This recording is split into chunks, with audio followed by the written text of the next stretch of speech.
നോക്കി on 1st April 2014, X Limited issued 30,011% debentures of rupees 100 each at par, which were redeemable on 31st March 2020. എന്ന് പറഞ്ഞാൽ എന്താണ്? 2014 April 1 X limited എന്ന് പറയുന്ന ഒരു കമ്പനി 30,000 ഡിബഞ്ചർ ഇഷ്യൂ നടത്തി. ഓക്കെ, ആ ഡിബഞ്ചറിന്റെ പേര് എങ്ങനെയാണ്? 11% ഡിബഞ്ചേഴ്സ് എന്നാണ് ആ ഡിബഞ്ചറിന്റെ പേര്. ഒരു ഡിബഞ്ചറിന്റെ വില എത്രയാണ്? 100 രൂപയാണ്.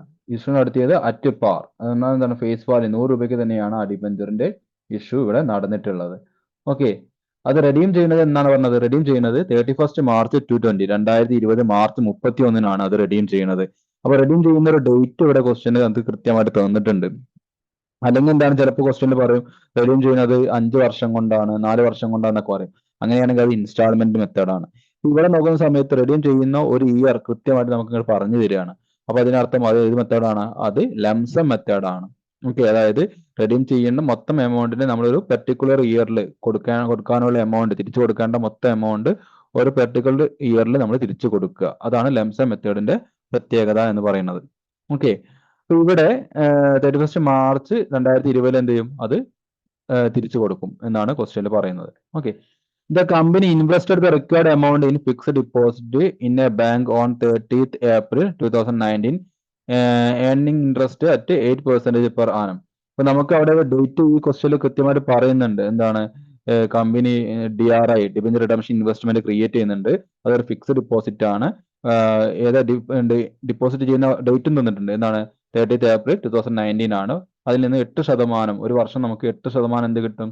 ഇൻട്രസ്റ്റ് ലഭിക്കുന്നുണ്ട് എന്നും അവിടെ പറയുന്നുണ്ട്. ഓക്കെ, അപ്പൊ സാധാരണ നമുക്ക് ചില പ്രോബ്ലം, നേരത്തെ ചെയ്ത പ്രോബ്ലങ്ങളൊക്കെ നിങ്ങൾക്ക് എന്താണ് DRI ക്രിയേറ്റ് ചെയ്യുന്നുണ്ട്, നിയമം അനുസരിച്ച് DRI ക്രിയേറ്റ് ചെയ്യുന്നുണ്ട് അല്ലെങ്കിൽ ആവശ്യമായ ഇൻവെസ്റ്റ്മെന്റ് നടത്തുന്നുണ്ട് എന്നേ ക്വസ്റ്റ്യനിൽ പറയുന്നുണ്ടാവുള്ളൂ.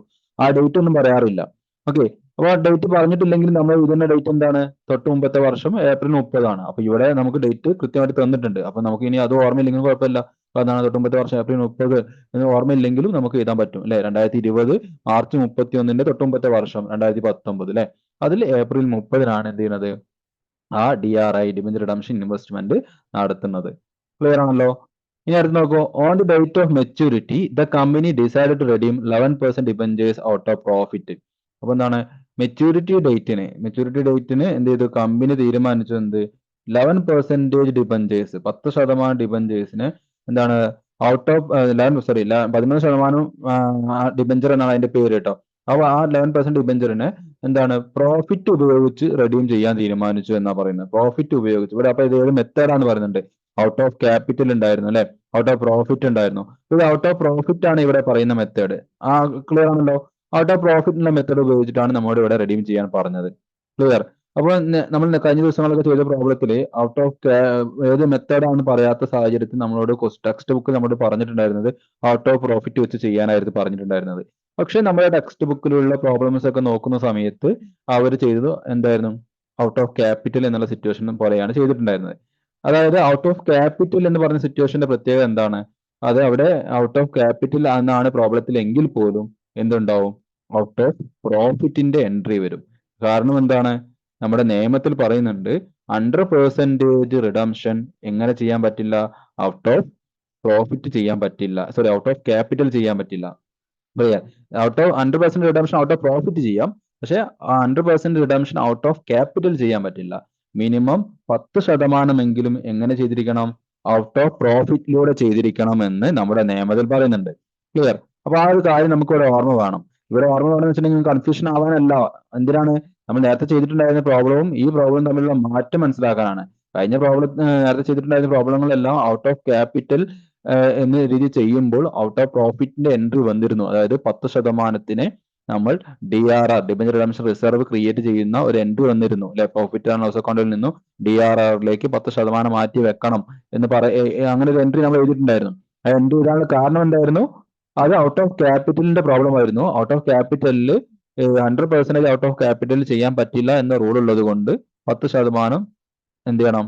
നമ്മൾ ഔട്ട് ഓഫ് പ്രോഫിറ്റ് ചെയ്യണം. അതുകൊണ്ട് ആ എൻട്രി അവിടെ വന്നിരുന്നു. ഓക്കെ, പക്ഷെ ഇവിടെ ഔട്ട് ഓഫ് ക്യാപിറ്റലിന്റെ എൻട്രി വരില്ല. കാരണം എന്താണ്? ഔട്ട് ഓഫ് പ്രോഫിറ്റ് നമുക്ക് 100% ചെയ്യാം. ക്ലിയർ? ക്ലിയർ ആണല്ലോ? ഇനി അടുത്ത് നോക്കൂ. The statement of profit and loss had a credit balance of 37,50,000 on this date. അതായത് നമ്മുടെ പ്രോഫിറ്റ് ആൻഡ് ലോസ് അക്കൗണ്ടിൽ ഈ ഡേറ്റിൽ, അതായത് മാർച്ച് 31, 2020 നമ്മുടെ പ്രോഫിറ്റ് ആൻഡ് ലോസ് അക്കൗണ്ടിൽ 30,50,000 രൂപ നമ്മുടെ കയ്യിലുണ്ട്. അത് എന്തിനാണ് നമുക്ക് അങ്ങനെ ഒരു എമൗണ്ട് നമ്മുടെ കയ്യിലുണ്ട് എന്ന് പറയുന്നത്? കാരണം നമ്മൾ പ്രോഫിറ്റിൽ നിന്നുള്ള എമൗണ്ട് ഉപയോഗിച്ചിട്ടാണ് എന്ത് ചെയ്യുന്നത്, റിഡംഷൻ നടത്തുന്നത്, അല്ലെ? അപ്പൊ നമുക്ക് പ്രോഫിറ്റിൽ നിന്നും ഉള്ള എമൗണ്ട്, റിഡംഷൻ നടത്താൻ ആവശ്യമായ എമൗണ്ട് നമ്മുടെ പ്രോഫിറ്റിൽ ഉണ്ട് അല്ലെങ്കിൽ എത്ര, അല്ലെങ്കിൽ റിഡംഷൻ നടത്തുന്ന എമൗണ്ട് പ്രോഫിറ്റിൽ ഉണ്ടോ എന്ന് പരിശോധിക്കാൻ വേണ്ടിയിട്ടാണ് നമുക്ക് ആ ഒരു ഇൻഫർമേഷൻ തന്നിട്ടുള്ളത്. ഓക്കെ, കാരണം നമുക്ക് റിഡീം ചെയ്യുന്ന സമയത്ത് 30,000 ഡിബഞ്ചറിനെ നമുക്ക് റിഡീം ചെയ്യണമെങ്കിൽ 30,000 × 100 എത്ര വേണം? 30 ലക്ഷം രൂപ വേണം നമുക്ക്. പിന്നെ എന്താണ്, പ്രീമിയത്തിലാണെങ്കിൽ ആ എമൗണ്ട് ഒക്കെ വേണം. അപ്പൊ അതിനുള്ള മതിയായ എമൗണ്ട് നമ്മുടെ കയ്യിൽ ഉണ്ടോ അല്ലെങ്കിൽ ഉണ്ട് എന്ന് മനസ്സിലാക്കാൻ വേണ്ടിയിട്ടാണ് നമുക്ക് ക്വസ്റ്റ്യനകത്ത് അങ്ങനെ ഒരു ഇൻഫർമേഷൻ തന്നിട്ടുള്ളത്. ഓക്കെ, ക്ലിയർ അല്ലേ? Then give journal entries in the books of the company for redemption of debenture at 10% premium. അപ്പൊ ഇവിടെ എങ്ങനെയാണ്, റിഡംഷൻ പ്രീമിയത്തിലാണ്, 10% പ്രീമിയത്തിലാണ്. 10% പ്രീമിയത്തിൽ റെഡീം ചെയ്യാൻ ആവശ്യമായിട്ടുള്ള ജേണൽ എൻട്രി എഴുതാനാണ് നമ്മളോട് ഇവിടെ പറഞ്ഞിട്ടുള്ളത്. ക്ലിയർ? പ്രോബ്ലം, ക്വസ്റ്റ്യൻ ക്ലിയർ അല്ലേ? ഡൗട്ട് ഇല്ലല്ലോ?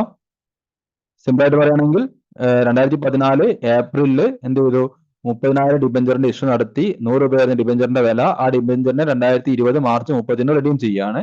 കമ്പനി ഡിബഞ്ചറിനെ റെഡീം ചെയ്യുന്നത് 10% പ്രീമിയത്തിലാണ്. പിന്നെ എന്താണ്, റിഡംഷൻ ഔട്ട് ഓഫ് പ്രോഫിറ്റ് ആണ് ഈ മെത്തേഡ്. പിന്നെ DRI create, debenture redemption investment ഇവിടെ ക്രിയേറ്റ് ചെയ്യുന്നുണ്ട്. ആ ഇൻവെസ്റ്റ്മെന്റിൽ നിന്ന് നമുക്ക് 8% ഇൻട്രസ്റ്റ് ലഭിക്കുന്നുണ്ട്. ഇത്രയും കാര്യങ്ങൾ ഈ ക്വസ്റ്റ്യനകത്ത് പറയുന്നുള്ളൂ. ഓക്കെ,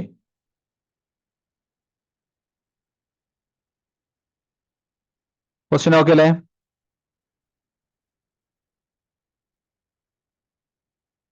അപ്പൊ ഇങ്ങനെ ഒരു പ്രോബ്ലം വന്നു കഴിഞ്ഞാൽ ആദ്യത്തെ ജേണൽ എൻട്രി എന്ന് പറയുന്നത് എന്താണ്, നമ്മൾ നിയമപരമായിട്ട് ചെയ്യേണ്ട കുറെ കാര്യങ്ങളുണ്ട്.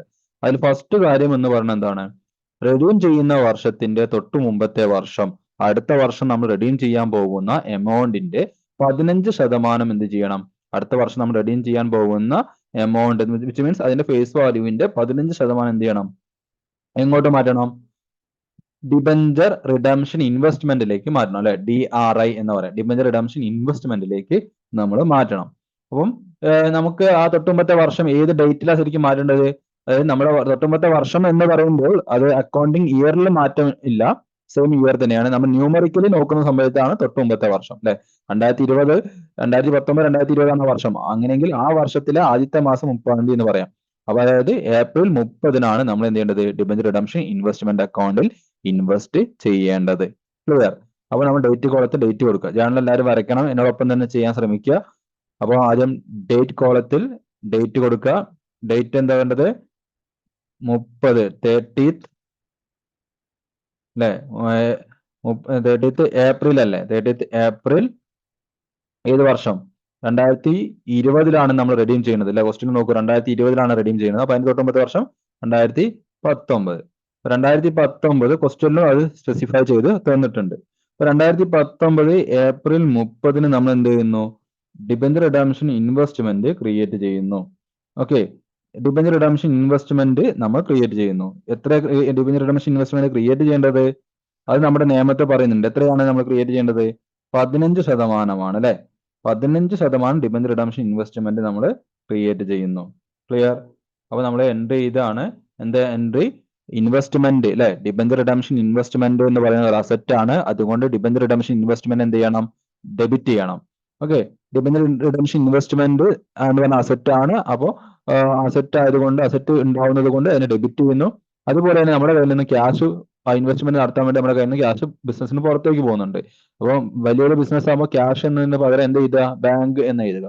അപ്പൊ എന്താ എൻട്രി വരിക, ഡിബഞ്ചർ റിഡംഷൻ ഇൻവെസ്റ്റ്മെന്റ് അക്കൗണ്ട് അറ്റർ ടു ബാങ്ക് എന്നായിരിക്കും അവിടെ എൻട്രി വരിക. ഡിബഞ്ചർ റിഡംഷൻ ഇൻവെസ്റ്റ്മെന്റ് അക്കൗണ്ട് അറ്റർ ടു ബാങ്ക് എന്ന് കൊടുക്കുക entry.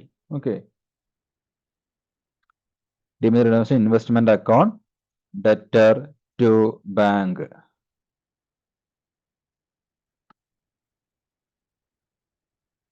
Debenture redemption investment account debtor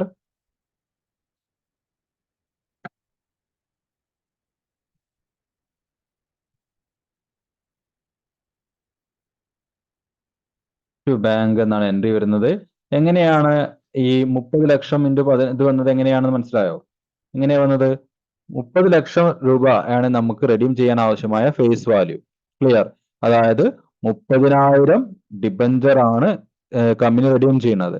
ആ ഡിബഞ്ചറിന്റെ വില ഫേസ് വാല്യൂ എന്ന് പറഞ്ഞാൽ എത്രയാണ്? 100 രൂപയാണ്. അപ്പൊ 30 ലക്ഷമാണ് നമുക്ക് റെഡീം ചെയ്യാൻ ആവശ്യമായ എമൗണ്ട്. അപ്പൊ അടുത്ത വർഷം റെഡീം ചെയ്യാൻ ആവശ്യമായ എമൗണ്ടിന്റെ 15%നെയാണ് നമ്മൾ എങ്ങോട്ട് മാറ്റുക? ഡിബഞ്ചർ റിഡംഷൻ ഇൻവെസ്റ്റ്മെന്റ് അക്കൗണ്ടിലേക്ക് മാറ്റുക. ക്ലിയർ? അപ്പം 30 ലക്ഷത്തിന്റെ 15% എന്ന് പറഞ്ഞാൽ എത്രയായിരിക്കും? 30 ലക്ഷത്തിന്റെ 15%? 4,50,000. ഓക്കെ, 4,50,000 ആയിരിക്കും നമ്മൾ എങ്ങോട്ട് മാറ്റുന്നത്? ഡിബഞ്ചർ റിഡംഷൻ ഇൻവെസ്റ്റ്മെന്റ് അക്കൗണ്ടിലേക്ക് മാറ്റുന്നത്. 4,50,000. ഓക്കെ ആണല്ലേ? എൻട്രി ക്ലിയർ അല്ലേ? ഫസ്റ്റ് എൻട്രി നരേഷൻ എന്താണ്? Investment made in government securities equal to 15% of the face value of debenture to be redeemed. അതായത് നമ്മൾ റെഡീം ചെയ്യാൻ പോകുന്ന ഡിബഞ്ചറിന്റെ, അടുത്ത വർഷം റെഡീം ചെയ്യാൻ പോകുന്ന ഡിബഞ്ചറിന്റെ 15% നമ്മൾ എന്ത് ചെയ്തു? ഇൻവെസ്റ്റ്മെന്റ് ആയിട്ട് നടത്തി. അപ്പൊ ഗവൺമെന്റ് സെക്യൂരിറ്റീസ് എന്നുള്ളത് ഇവിടെ ക്വസ്റ്റ്യനകത്ത് പറയുന്നത് കൊണ്ടാണ് കേട്ടോ. ഇവിടെ നോക്കുകയാണെങ്കിൽ കാണാൻ പറ്റും. ഇവിടെ the company invested the required amount in fixed deposit in a bank on 30th April earning interest at 8% per annum എന്നവിടെ പറയുന്നുണ്ട്. അപ്പൊ അതിൽ നിന്നാണ് നമുക്കത് മനസ്സിലായത്. ഓക്കെ, ഇനി അടുത്തത് എന്താണ്? Second entry. അപ്പൊ റെഡീം ചെയ്യാൻ ആവശ്യമായിട്ടുള്ള ആദ്യത്തെ പ്രൊസീജിയർ എന്ന നിലയ്ക്ക് നമ്മൾ എന്ത് ചെയ്തു? തൊട്ട് മുമ്പത്തെ വർഷം DRI ക്രിയേറ്റ് ചെയ്യുക എന്ന് പറഞ്ഞ പോലെ DRI ക്രിയേറ്റ് ചെയ്തു. ഇനി അടുത്ത എൻട്രി എന്താണ്? DRI ക്രിയേറ്റ് ചെയ്ത് കഴിഞ്ഞാൽ അടുത്ത എൻട്രി നമ്മളിവിടെ റിഡംഷൻ ഏത് രീതിയിലാണ് റിഡംഷൻ നടത്തുന്നത്? റിഡംഷൻ ഔട്ട് ഓഫ് പ്രോഫിറ്റ് ആണ്. ക്ലിയർ? അപ്പോൾ റിഡംഷൻ ഔട്ട് ഓഫ് പ്രോഫിറ്റ് നടത്തുന്നത് ഏത് വർഷമാണ്? ഏത് വർഷം റെഡീം ചെയ്യുന്ന വർഷം?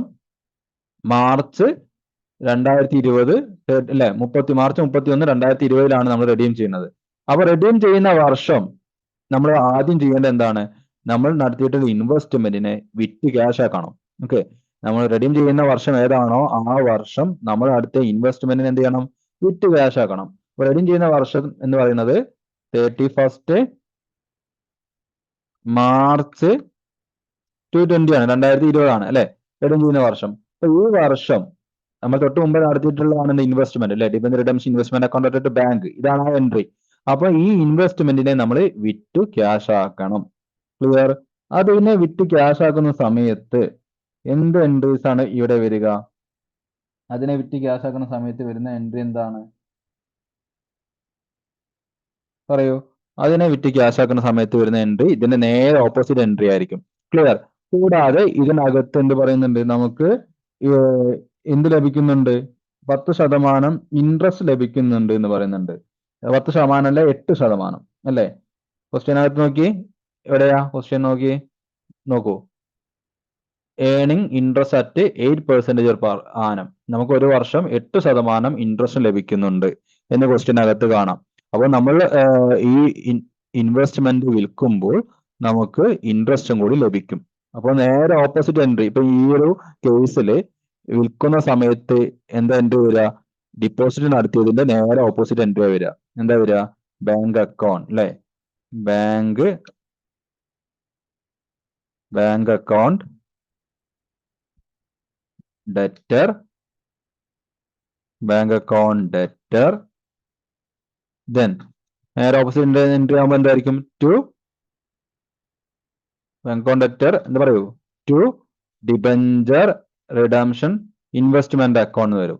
ഓക്കെ, അപ്പൊ ഇതിനകത്ത് to bank debenture redemption investment account. ഈ എൻട്രി മതിയായിരുന്നു നമുക്ക് ഈ ക്വസ്റ്റ്യനകത്ത് എത്ര ശതമാനമാണ് ഇൻട്രസ്റ്റ് ലഭിക്കുന്നത് എന്നുള്ള ഇൻഫർമേഷൻ നമുക്ക് അവൈലബിൾ അല്ല എങ്കിൽ. പക്ഷെ ഇവിടെ ക്വസ്റ്റ്യനകത്ത് പറയുന്നുണ്ട് 8% ഇൻട്രസ്റ്റ് ലഭിക്കുന്നുണ്ട് എന്ന് പറയുന്നുണ്ട്. അപ്പൊ നമുക്ക് നമ്മുടെ അടുത്ത് ഇൻവെസ്റ്റ്മെന്റ് എമൗണ്ട് മാത്രമല്ല നമുക്ക് കിട്ടുക, എന്തും കൂടി കിട്ടും? നമുക്ക് ഇതിൽ നിന്നും ഇൻട്രസ്റ്റും കൂടി കിട്ടും.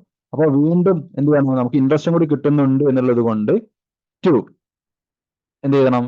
ടു ഇൻട്രസ്റ്റ് ഓൺ DRI എന്ന് കൊടുക്കുക. ടു ഇൻട്രസ്റ്റ് ഓൺ, ഏതിൽ നിന്നാണ് ഇൻട്രസ്റ്റ് കിട്ടുന്നത്? ഡിബഞ്ചർ റിഡംഷൻ ഇൻവെസ്റ്റ്മെന്റിൽ നിന്നാണ് അല്ലെ? അപ്പൊ എന്ത് കൊടുക്കുക? To interest on DRI, debenture redemption ഇൻവെസ്റ്റ്മെന്റിൽ നിന്ന് നമുക്ക് എന്ത് കിട്ടുന്നുണ്ട്? ഇൻട്രസ്റ്റ് കിട്ടുന്നുണ്ട്. Interest on DRI. ഓക്കെ, അങ്ങനെ ഒരു എൻട്രിയും കൂടി അവിടെ കൊടുക്കുക. To interest on DRI. Okay, പിന്നെ ബാങ്കിലെ ഒരു നിയമം അനുസരിച്ചിട്ട് ബാങ്ക് ഇൻട്രസ്റ്റ് ഓൺ DRI ആ yes, bank account debtor to debenture redemption investment account to interest on DRI account. അതെന്തുകൊണ്ടാണ്? ഇൻട്രസ്റ്റ് കിട്ടുന്നത് കൊണ്ട്.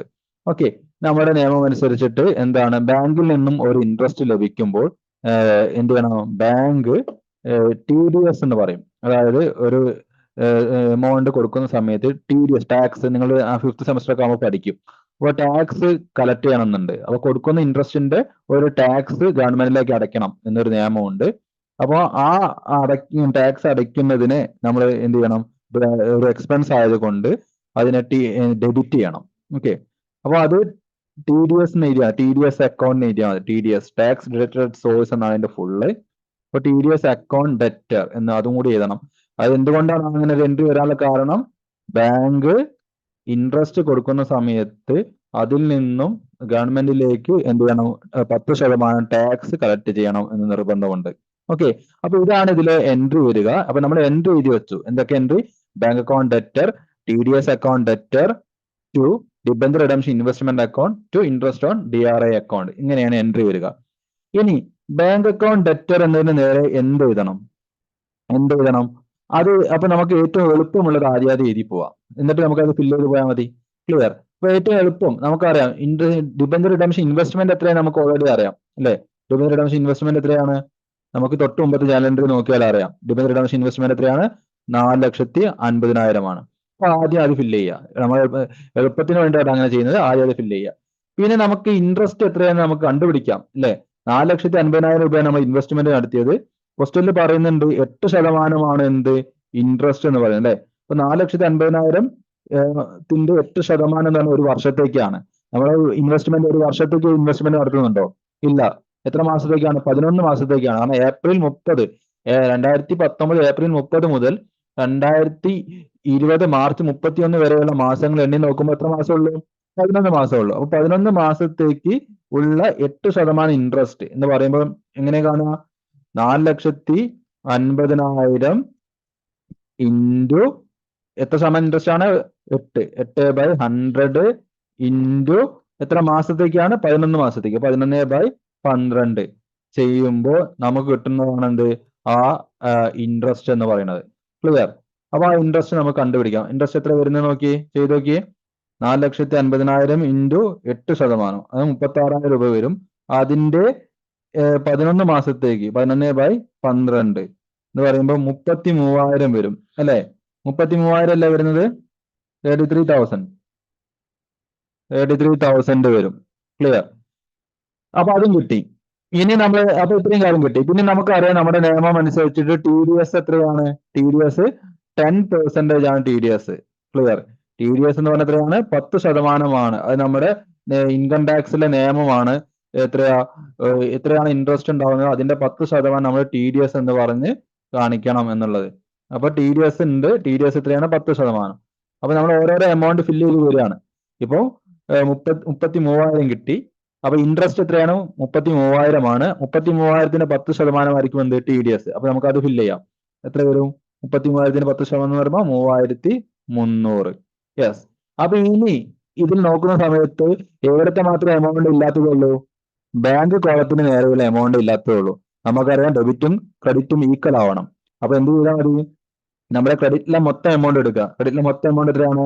4,50,000 പ്ലസ് 33,000 അല്ലെ? 4,50,000 പ്ലസ് 33,000. ആ എമൗണ്ട് ക്രെഡിറ്റിലെ മൊത്തം എമൗണ്ട് ആണ്. അതായത് 4,83,000 ഉണ്ടാവും അല്ലെ? 4,83,000 നിന്നും എന്ത് മൈനസ് ചെയ്യുക? ഡെബിറ്റിലുള്ള ആകെ ഒരു എമൗണ്ട് എന്ന് പറയുന്ന 3,300 മൈനസ് ചെയ്യാം. അപ്പൊ ബാക്കിയുള്ള എമൗണ്ട് ആയിരിക്കും എവിടെ വരിക? ബാങ്ക് അക്കൗണ്ടിന് നേരെ വരിക. ഓക്കെ, എത്ര വരും? 4,79,700 വരും. ഓക്കെ, 4,79,700. എമൗണ്ട് എടുക്കുന്ന രീതി മനസ്സിലായല്ലോ? ഇങ്ങനെ എടുത്താൽ മതി. അപ്പൊ നിങ്ങൾക്ക് വലിയ കൺഫ്യൂഷൻ ഇല്ലാതെ കാര്യം എമൗണ്ട് എടുക്കാൻ കഴിയും. അല്ലെങ്കിൽ നിങ്ങൾ എൻട്രി എഴുതിയ അതേ ഓർഡറിൽ ബാങ്കിന് നേരെയുള്ള എമൗണ്ട്, TDS അങ്ങനെ അങ്ങനെ എഴുതുമ്പോൾ നിങ്ങൾ തല തിരിഞ്ഞ് എഴുതുന്ന പോലെ. അപ്പൊ ഈ രീതിയിൽ നിങ്ങൾ എമൗണ്ട് കണ്ടെത്തി കഴിഞ്ഞാൽ നിങ്ങൾക്ക് ഈസി ആവും. ഓക്കെ, പിന്നെ നിങ്ങൾ നിങ്ങളുടെ ഇഷ്ടം പോലെ ചെയ്യുക. ഞാനൊരു എളുപ്പമാർഗം പറഞ്ഞു തന്നുള്ളൂ കേട്ടോ. അത് ബാക്കി നിങ്ങളുടെ ചോയ്സ്. അതിന് നിങ്ങൾക്ക് ബാങ്കിലെ എമൗണ്ട് വേണമെങ്കിൽ അങ്ങനെ കണ്ടുപിടിക്കാം. അപ്പൊ ഇതെന്താണ്? നേരെ ഓപ്പോസിറ്റ് ചെയ്യേണ്ടി വരും. ഇതാ വളരെ ഈസിയാണ്. ഓക്കെ, കുഴപ്പമില്ലല്ലോ. അപ്പൊ രണ്ടാമത്തെ എൻട്രി ക്ലിയർ അല്ലേ? ഇനി തേർഡ് എൻട്രി എന്താണ്? Second entry okay. ഇനി തേർഡ് എൻട്രി, അടുത്ത എൻട്രി എന്താണ്? റെഡീം ചെയ്യുന്നതിന് മുമ്പ് ചെയ്യേണ്ട രണ്ട് പ്രൊസീജിയറിൽ ഒന്ന് എന്താണ്? ഡിബഞ്ചർ റിഡംഷൻ ഇൻവെസ്റ്റ്മെന്റ് നടത്തണം എന്നുള്ളത്, പിന്നെ റെഡീം ചെയ്യുന്ന വർഷം ആ ഇൻവെസ്റ്റ്മെന്റ് വിൽക്കണം എന്നുള്ളത്. ആ രണ്ടും കഴിഞ്ഞു. ഇനി എന്ത് ചെയ്യണം? റിഡംഷൻ ഔട്ട് ഓഫ് പ്രോഫിറ്റ് ആയതുകൊണ്ട് റെഡീം ചെയ്യാൻ പോകുന്ന എമൗണ്ടിന് ഈ ഫേസ് വാല്യൂന് ഈക്വൽ ആയിട്ടുള്ള എമൗണ്ടിനെ പ്രോഫിറ്റ് ആൻഡ് ലോസ് അക്കൗണ്ടിൽ നിന്നും എങ്ങോട്ട് മാറ്റണം? DRIയിലേക്ക് മാറ്റണം. സോറി, DRRലേക്ക് മാറ്റണം. ഡിബഞ്ചർ റിഡംഷൻ റിസർവിലേക്ക് മാറ്റണം അല്ലെ? അതും ഡേറ്റ് തന്നെയാണ്, സെയിം ഡേറ്റ് തന്നെയാണ്, 31st തന്നെയാണ് അല്ലെ? സെയിം ഡേറ്റിന് തന്നെയാണ് എൻട്രി വരിക. എൻട്രി എന്താണ്? പ്രോഫിറ്റ് ആൻഡ് ലോസ് അക്കൗണ്ടിൽ നിന്നും നമ്മൾ എങ്ങോട്ട് മാറ്റണം? ഡിബഞ്ചർ റിഡംഷൻ റിസർവിലേക്ക് മാറ്റണം. അപ്പൊ മാറ്റേണ്ട എമൗണ്ട് എത്രയാണ്? അത് ഫേസ് വാല്യൂ ആണ് അല്ലെ? റെഡീം ചെയ്യാൻ പോകുന്ന ഇതിന്റെ ഫേസ് വാല്യൂ. അപ്പം എത്രയായിരിക്കും ഫേസ് വാല്യൂ? ഫേസ് വാല്യൂ എത്രയാണ്? 3 ലക്ഷമാണ്, 30 ലക്ഷമാണ്. നമുക്കറിയാം, നമ്മളിവിടെ ഓൾറെഡി കണ്ടു വെച്ചിട്ടുണ്ട്. കാരണം റെഡീം ചെയ്യാൻ പോകുന്ന ഫേസ് വാല്യൂന്റെ 15% നമ്മൾ എങ്ങോട്ട് മാറ്റിയിട്ടുണ്ടായിരുന്നു നേരത്തെ? ഡിബഞ്ചർ റിഡംഷൻ ഇൻവെസ്റ്റ്മെന്റ് അക്കൗണ്ടിൽ മാറ്റിയിട്ടുണ്ടായിരുന്നു. അപ്പൊ റെഡീം ചെയ്യാൻ പോകുന്ന ഫേസ് വാല്യൂ എത്രയാണ് അപ്പോൾ? 30 ലക്ഷമാണ്. ആ 30 ലക്ഷത്തിനെ നമ്മൾ എങ്ങോട്ട് മാറ്റണം? ഡിബഞ്ചർ റിഡംഷൻ റിസർവിലേക്ക് മാറ്റണം. നേരത്തെ ചെയ്ത പ്രോബ്ലത്തിൽ 30 ലക്ഷത്തിനെ അല്ല മാറ്റിയിരുന്നത്, 30 ലക്ഷത്തിന്റെ 10%-നായിരുന്നു കഴിഞ്ഞ ദിവസങ്ങളിലെ പ്രോബ്ലത്തിൽ നമ്മൾ മാറ്റിയിരുന്നത്. അങ്ങനെ മാറ്റാനുള്ള കാരണം എന്തായിരുന്നു? അത് റിഡംഷൻ ഔട്ട് ഓഫ് ക്യാപിറ്റൽ എന്നുള്ള സിറ്റുവേഷൻ ആയിരുന്നു. ഓക്കെ, ഇവിടെ റിഡംഷൻ ഔട്ട് ഓഫ് പ്രോഫിറ്റ് ആയതുകൊണ്ട് ആ 30 ലക്ഷത്തിനെ തന്നെ നമുക്ക് മാറ്റാം. ക്ലിയർ? ഇപ്പൊ എൻട്രി എന്താ വരിക? Statement of profit and loss account, അല്ലെങ്കിൽ എന്താണ്? Profit and loss account debtor to debenture redemption reserve account എന്നായിരിക്കും എൻട്രി വരിക. എന്ത് entry? Profit and loss account debtor to debenture redemption reserve account അല്ലെ? Profit and statement of profit and loss നമുക്ക് നോക്കിയാൽ ക്വസ്റ്റ്യനിൽ അറിയാം. നമുക്ക് വേണ്ടത് എത്രയാണ്? 30 ലക്ഷമാണ്. നമ്മുടെ ക്വസ്റ്റ്യനിൽ നമുക്ക് കൃത്യമായിട്ട് തന്നിട്ടുണ്ട്. നമ്മുടെ കയ്യിൽ എത്ര ഉണ്ട്? 37,50,000 രൂപ നമ്മുടെ പ്രോഫിറ്റ് ആൻഡ് ലോസ് അക്കൗണ്ടിനകത്തുണ്ട്. നോക്കൂ, the statement of profit and loss had a credit balance of 37,50,000. അപ്പൊ നമുക്ക് DRRലേക്ക് മാറ്റാൻ ആവശ്യമായിട്ടുള്ള എമൗണ്ട് ഇപ്പൊ നിലവിൽ നമ്മുടെ പ്രോഫിറ്റ് ആൻഡ് ലോസ് അക്കൗണ്ടിൽ ഉണ്ട്. ക്ലിയർ ആണല്ലോ? എത്രയാണത്? 30 ലക്ഷമാണ് നമുക്ക് മാറ്റേണ്ടത്. ആ 30 ലക്ഷം നമ്മുടെ കയ്യിൽ ഉണ്ട്. സോ എമൗണ്ട് ചെയ്തുക 30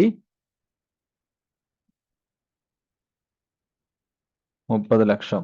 ഓക്കെ, 30 ലക്ഷം എന്നത് എങ്ങനെയാണ്? കാര്യത്തിൽ ഡൗട്ട് ഉണ്ടാവില്ല എന്ന് വിചാരിക്കുന്നു. 30,000 ഡിബഞ്ചർ, ഒരു ഡിബഞ്ചറിന്റെ വില 100, 30,000 × 100, 30 ലക്ഷം. അതാണ് അതിന്റെ ഫേസ് വാല്യൂ. റെഡീം ചെയ്യാൻ പോകുന്ന ഡിബഞ്ചറിന്റെ ഫേസ് വാല്യൂ ആണ് പ്രോഫിറ്റ് ആൻഡ് ലോസ് അക്കൗണ്ടിൽ നിന്നും ഡിബഞ്ചർ റിഡംഷൻ റിസർവിലേക്ക് നമ്മൾ മാറ്റുക. ഓക്കെ, ഇപ്പൊ നരേഷൻ എന്താ കൊടുക്കേണ്ടത്? Transfer of profit equal to face value of debenture to be redeemed അല്ലെ? Transfer of profit equal to എന്ന് പറഞ്ഞാൽ എന്താണ്? നമ്മൾ റെഡീം ചെയ്യാൻ പോകുന്ന ഇതിന്റെ പ്രോഫിറ്റ് ഈക്വൽ ആയിട്ടുള്ള എമൗണ്ട് നമ്മൾ എന്ത് ചെയ്യുന്നു? നമ്മൾ എവിടേക്ക് മാറ്റുന്നു? ഡിബഞ്ചർ റിഡംഷൻ റിസർവ് അക്കൗണ്ടിലേക്ക് മാറ്റുന്നു അല്ലെ? Transfer of profit equal to the face value of debenture to be redeemed അല്ലെ? Transfer profit equal to the face value debenture to be redeemed. അതിനെ നമ്മൾ എങ്ങോട്ട് മാറ്റിയത് എങ്ങോട്ടാണ്? DRRലേക്ക്. ക്ലിയർ ആണല്ലോ എൻട്രി? അപ്പോൾ നമ്മൾ ഇപ്പൊ 3 കാര്യങ്ങൾ ചെയ്തു. റെഡീം ചെയ്യുന്നതിന് മുമ്പ് ചെയ്യേണ്ട 3 കാര്യങ്ങൾ: ഒന്ന്, DRI ക്രിയേറ്റ് ചെയ്തു; 2, ആ DRIനെ വിറ്റു; 3, എന്ത് ചെയ്തു? DRR debenture redemption reserve create ചെയ്തു. ഓക്കെ, ഇനി അടുത്തത് 4ാമത്തെ എൻട്രി എന്താണ്? ഇനി നമുക്ക് എമൗണ്ട് കൊടുക്കാനുണ്ട് അല്ലെ? നമ്മൾ ഇത് ക്രിയേറ്റ് ചെയ്ത് വെച്ചാൽ മാത്രം മതിയോ? റിഡംഷൻ നടത്തണ്ടേ? അപ്പൊ നമ്മൾ റെഡീം ചെയ്യാനുണ്ട്, അല്ലെങ്കിൽ എമൗണ്ട് കൊടുക്കാനുണ്ട്, ഡിബഞ്ചർ ഹോൾഡർക്ക് ഇത്ര രൂപ കൊടുക്കാനുണ്ട് എന്ന് പറഞ്ഞിട്ട് നമ്മൾ എന്ത് ചെയ്യണം? എൻട്രി ചെയ്യണം. ആ എൻട്രി വിളിക്കുന്ന പേരാണ് റിഡംഷൻ ഡ്യൂ ആക്കുന്ന എൻട്രി എന്ന് അതിനെ പറയാം അല്ലെ? റിഡംഷൻ ഡ്യൂ ആക്കണം. റിഡംഷൻ ഡ്യൂ ആക്കുന്ന സമയത്ത് മനസ്സിലാക്കേണ്ടത് എന്തെല്ലാം കാര്യങ്ങളാണ്? ഈ റിഡംഷൻ നടക്കുന്നത് ഔട്ട് ഓഫ് പ്രോഫിറ്റ് ആണെന്ന് മനസ്സിലാക്കണം. പിന്നെ റിഡംഷൻ ചെയ്യുന്നത് പ്രീമിയത്തിലാണ്. അത്തരം കാര്യങ്ങൾ നമുക്കറിയണം. അപ്പൊ നമുക്ക് റിഡംഷൻ ആയിട്ട് പ്രീമിയത്തിൽ ചെയ്യുന്ന സമയത്ത് എന്താണ് എൻട്രി വരിക? നമ്മൾ ആദ്യം എന്ത് ചെയ്യണം? 11% ഡിബഞ്ചറിനെ നമ്മൾ ഡെബിറ്റ് ചെയ്യണം അല്ലെ? കാരണം ഡിബഞ്ചർ വഴി ഡിബഞ്ചർ ഹോൾഡർക്ക് ഇത്ര രൂപ കൊടുക്കാനുണ്ട്. അതുകൊണ്ട് നമ്മൾ ആദ്യത്തെ എൻട്രി എന്തായിരിക്കും കൊടുക്കുക? 11% ഡിബഞ്ചർ അക്കൗണ്ട് ഡെറ്റർ. ദെൻ കൊടുക്കുന്ന സമയത്ത് 11% ഡിബഞ്ചറിലുള്ള എമൗണ്ട് മാത്രമാണ് കൊടുക്കുന്നത്? അല്ല, എന്തുകൂടി കൊടുക്കുന്നുണ്ട്? പ്രീമിയം കൊടുക്കുന്നുണ്ട് അല്ലെ? പ്രീമിയം. അതുകൊണ്ട് 11% debenture account debtor. Then premium കൊടുക്കുന്നതുകൊണ്ട് premium on redemption of debenture account debtor to ആർക്കാ കൊടുക്കുന്നത്? ഡിബഞ്ചർ ഹോൾഡർക്ക്. To debenture holder. അതായിരിക്കും ഇവിടെ എൻട്രി വരിക. അപ്പോ എന്താ എൻട്രി വരിക? 11% debenture account debtor, premium on redemption of debenture account debtor to debenture holder. കൊടുക്കുന്ന ആർക്കാണ്? ഡിബഞ്ചർ ഹോൾഡർക്കാണ്. അതുകൊണ്ട് ടു ഡിബഞ്ചർ ഹോൾഡർ എന്നായിരിക്കും എൻട്രി വരിക. Okay, then premium on redemption account debtor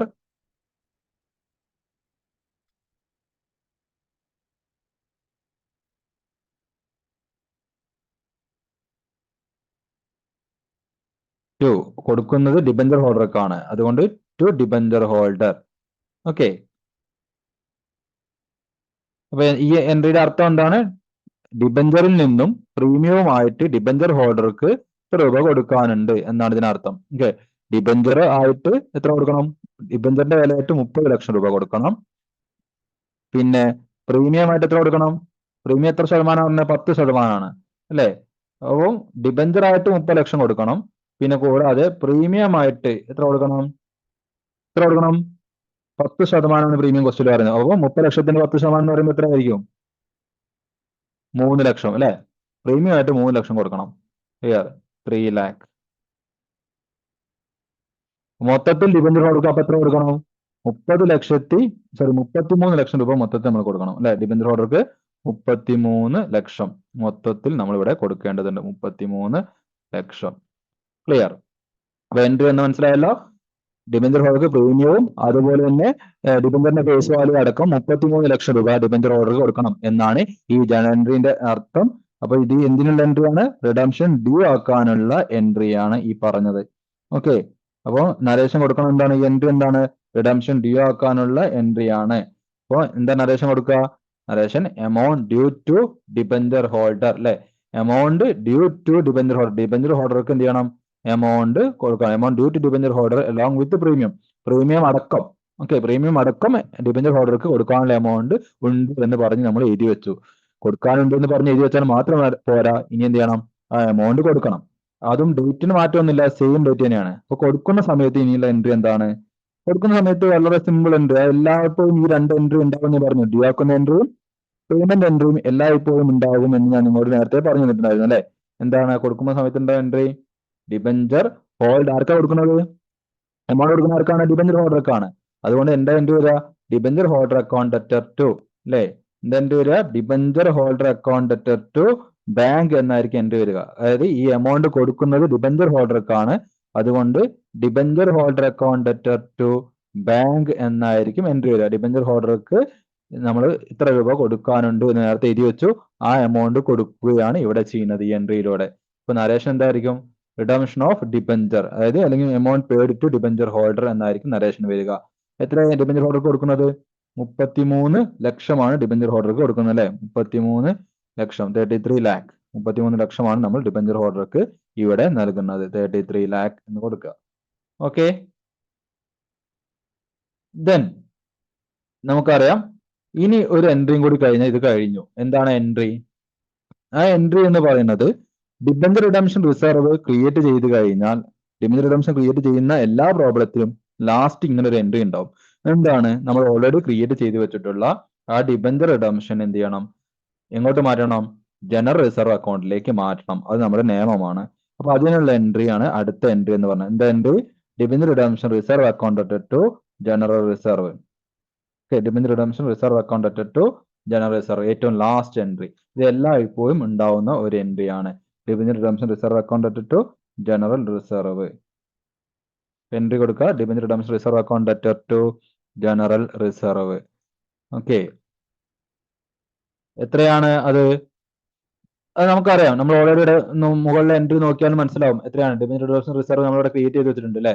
debenture redemption reserve എവിടെയാ? ഇതാ, statement of profit or loss account to debenture redemption reserve. എത്രയാണ്? 30 ലാക്ക്. ഈ 30 ലാക്കിനെ നമ്മൾ എങ്ങോട്ട് മാറ്റണം? ഏറ്റവും അവസാനം, എല്ലാം പേയ്മെന്റ് ഒക്കെ കഴിഞ്ഞതിന് ശേഷം ഏറ്റവും അവസാനം നമ്മൾ അതിനെ ജനറൽ റിസർവിലേക്ക് മാറ്റണം. Okay, last entry debenture redemption reserve account to general reserve.